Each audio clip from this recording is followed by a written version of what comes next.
Il y a les couleurs ocre et chaudes, les arcades et la silhouette des palmiers, et même des flamants roses qui avancent gracieusement. Dans ce jardin au parfum d'hacienda espagnol, seul un détail est un peu shocking. Car oui, cette oasis est bel et bien perchée sur un toit au-dessus des célèbres bus à Impérial et connue seulement des purs londoniens. On ne le voit pas d'en bas. On n'imagine pas que ce jardin existe.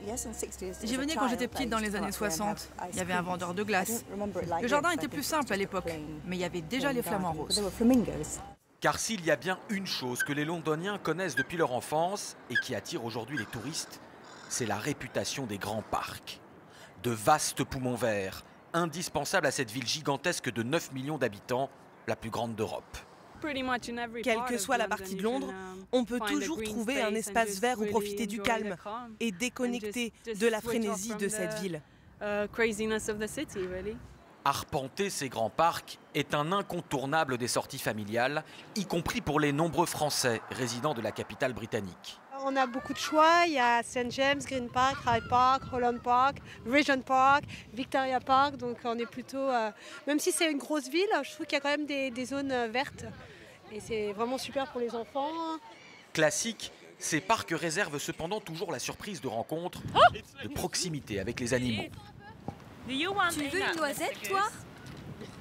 Ah, tiens, voilà. Les oiseaux de Regent's Park, les écureuils de Hyde ou de St. James, ou encore les cerfs de Richmond Park, sans oublier de nombreux renards la nuit. Beaucoup de ces parcs sont en fait d'anciens domaines de chasse, et bien que parfaitement ouverts au public, ils sont encore aujourd'hui propriété de Sa Majesté la Reine. Il y a 8 parcs royaux et presque tous sont des portes d'accès aux demeures royales. Par exemple, celui où nous sommes mène à Buckingham Palace. Les jardins de Kensington mènent au palais de Kensington. Et grâce à cela, on peut dire que ces parcs sont superbement entretenus. Voici justement le seul parc inaccessible au commun des mortels.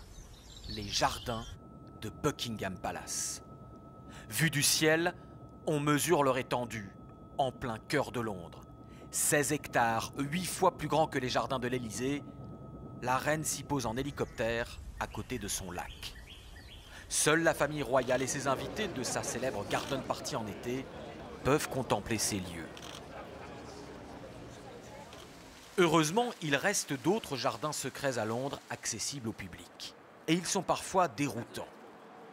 Dans ce quartier en plein centre-ville se cache une étonnante jungle qui avale le béton. Cette serre tropicale ouverte à tous le week-end est réservée en semaine aux habitants de ce complexe, le Barbican. Un concept architectural d'avant-garde et parfois contesté pour son esthétique brute, érigé dans les années 60. Les architectes de l'époque rêvaient d'une cité utopique, idéale. L'idée était d'en faire une ville dans la ville, une enclave. Et ici, comme certaines parties en béton de l'amphithéâtre n'étaient pas très esthétiques, on a décidé de les recouvrir par cette serre vitrée pour abriter une collection de plantes. Autre jardin secret et qui fut lui aussi avant-gardiste à son époque, le domaine de Chiswick. Ici, plusieurs générations de ducs anglais ont ramené des plantes des colonies de l'Empire, comme ces camélias d'Extrême-Orient, dont cet arbre rarissime, vieux de 200 ans. Il n'y a que 2 arbres de cette espèce de camélia dans le monde. L'autre est en Nouvelle-Zélande. Il a une énorme valeur, alors nous le chérissons, au cas où l'autre disparaîtrait et où celui-ci deviendrait le dernier sur Terre. L'influence de ces parcs anglais, et notamment de Hyde Park, ouvert dès 1637 en plein cœur de Londres, inspirera au XIXe siècle la construction du plus grand de tous dans un hypercentre urbain, l'emblématique Central Park à New York.